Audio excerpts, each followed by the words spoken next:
All right, straight from the TMZ newsroom and a hotel in Singapore, it's the Straight Hollywood from Beatdown the with Tyron Mandarin Woodley. Oriental Hotel. Mandarin Yeah, Oriental man. in Singapore. Getting ready for the Damian Maia versus Ben Askren scrap. All right, let's get to fired up. All right, on a serious topic, we broke the story on the website about your friend, Randy Couture, UFC legend, who suffered a heart attack on Wednesday and was hospitalized. He was in intensive care. He actually walked himself to the hospital after experiencing chest pain. So while he was having the heart attack, he was like, I'm just going to walk myself there. That's how tough he is. I know he's your buddy. I know you guys have trained together. What are you hearing and what's going on with him right now? What a lot of people don't know is that Randy Couture used to manage me for like 4 years. So I was part of Extreme Couture Management. So we built a long relationship.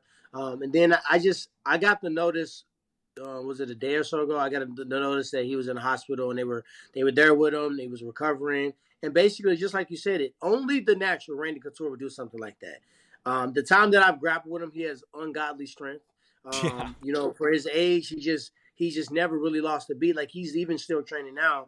So he was just having some chest pain. And he knew it wasn't regular. And he went in there and, you know, boom, he had to have a procedure done. So from what I understand, he's doing well. I mean, I'm not at the liberty to comment on a lot of the details behind it, but I was told he's doing well. And, you know, I can just imagine him in the bed smiling and cracking a joke at this kind of time because that's just kind of how he is as a guy. If he's watching this right now, because we all know he's a big TMZ fan, if Randy's watching this right now, what's your message to him?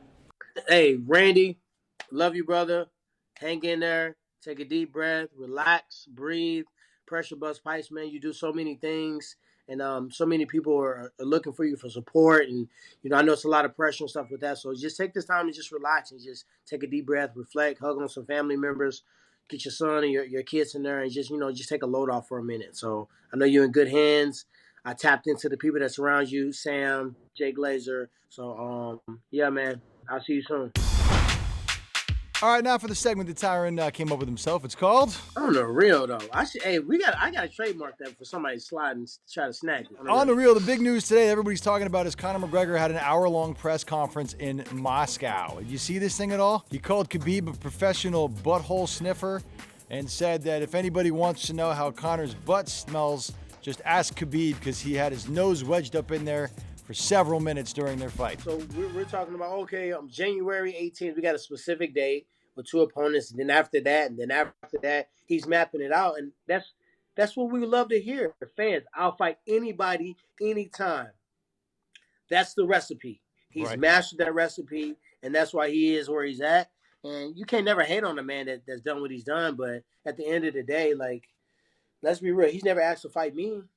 He's never asked to fight, you know, a person like Khabib that can actually punch. So I'm not saying he's cherry picking because Gaethje, if I was him, Gaethje ain't the fight he want. Gaethje punched too hard. His shin is too crazy. He's going to come forward with all that pressure. I don't think that's a fight. I think Cowboy Cerrone is a fan favorite, safe fight for him. I think the Gaethje shit is just, you know, him just talking smoke and mirrors. I don't think he really want that noise. He don't want to fight guys like me. He didn't want to fight Frankie Edgar when he was at the 145 weight class. Now he's trying to fight him, you know, at what is it, 155 or something like that? Yeah. So, Conor McGregor, man, business-wise, you're a beast. I never hate on you for that. The press conference, it was a need to do. Kudos to your PR.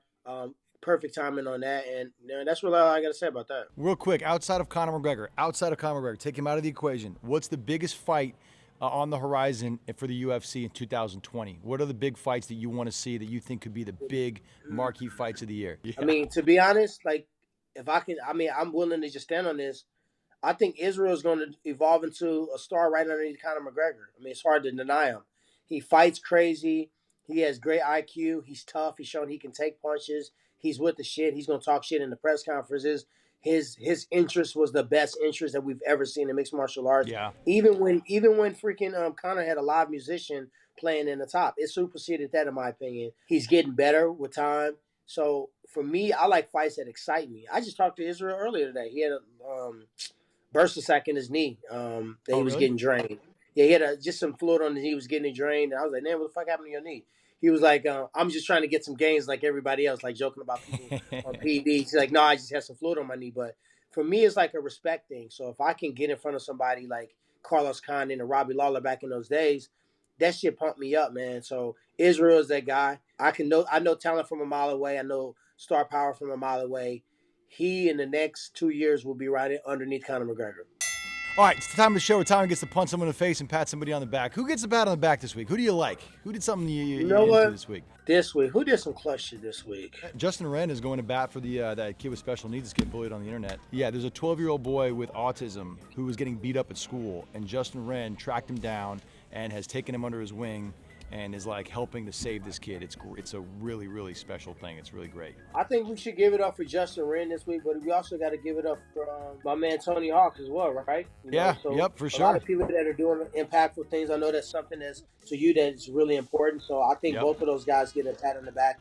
So many times that we go on our day-to-day, we don't really think about giving. We don't think about the charity aspect, and that's really what we were meant to be. We were created to be servants.